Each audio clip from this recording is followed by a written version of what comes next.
Hello friends, अब मैं आपको बताऊंगा कि हमारे सिस्टम की मिनिमम सिस्टम रिक्वायरमेंट कितनी होनी चाहिए। अगर हम सीपीयू लेते हैं तो कोई भी हम सीपीयू ले सकते हैं, लेकिन इंटेल कोर टू ड्यूअल से नीचे हमें सीपीयू नहीं लेना चाहिए अगर हम ईडीएस 5 या 6 चलाते हैं। अगर 6 और 5 का यूज हम करते हैं तो जाहिर सी बात है कि उसकी स्पीड भी फास्ट होनी चाहिए।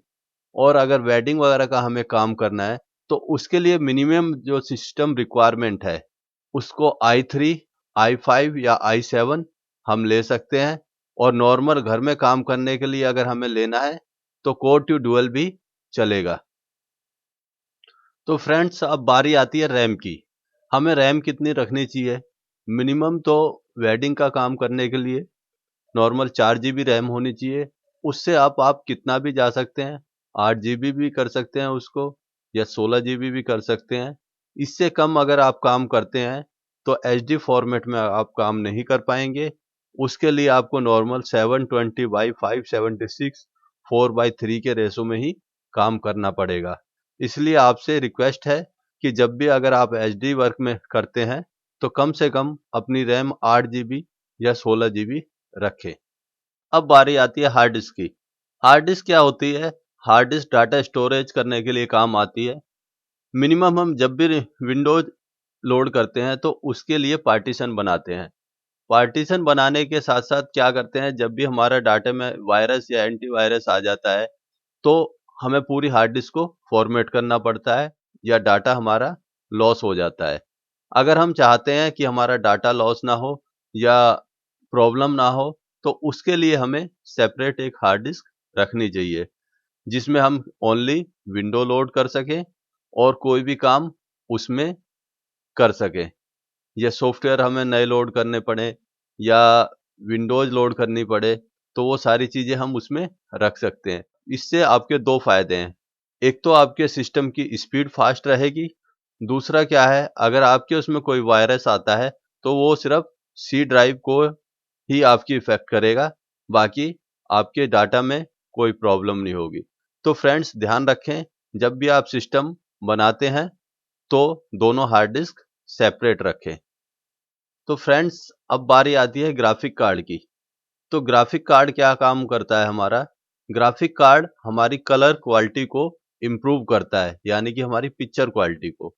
जब भी हम ग्राफिक कार्ड खरीदते हैं तो सबसे पहले हमें ये देखना चाहिए कि हमारा मदरबोर्ड कौन सा है या हमने किस मदरबोर्ड को लिया है।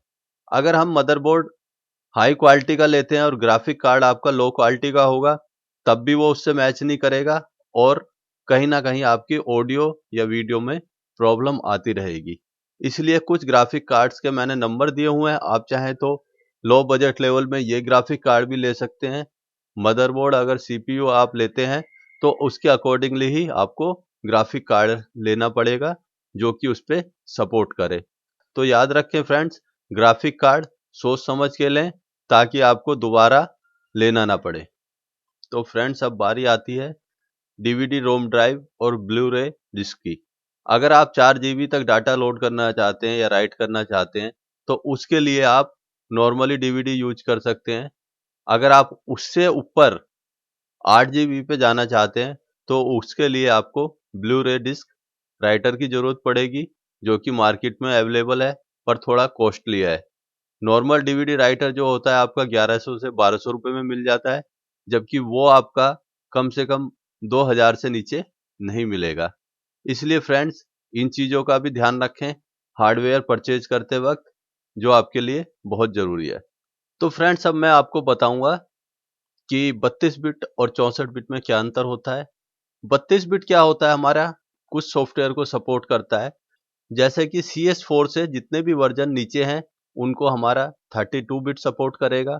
और CS4 से जितने भी सॉफ्टवेयर ऊपर हैं, CS5 है या CS6 है, कोई भी उसका वर्जन है तो उसके लिए 64 बिट हमें परचेज करना पड़ेगा और उस पे आपका प्रोसेसर i5, i7 या i3 भी यूज हो सकता है।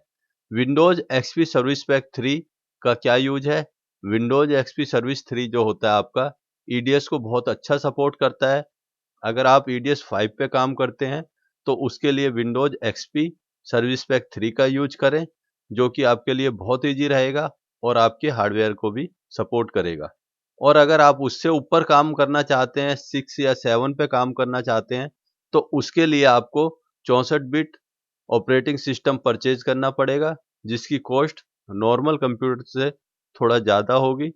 इसलिए हमेशा इन चीज़ों का ख्याल रखें। तो friends, please keep watching my tutorial on the YouTube channel और सब्सक्राइब करें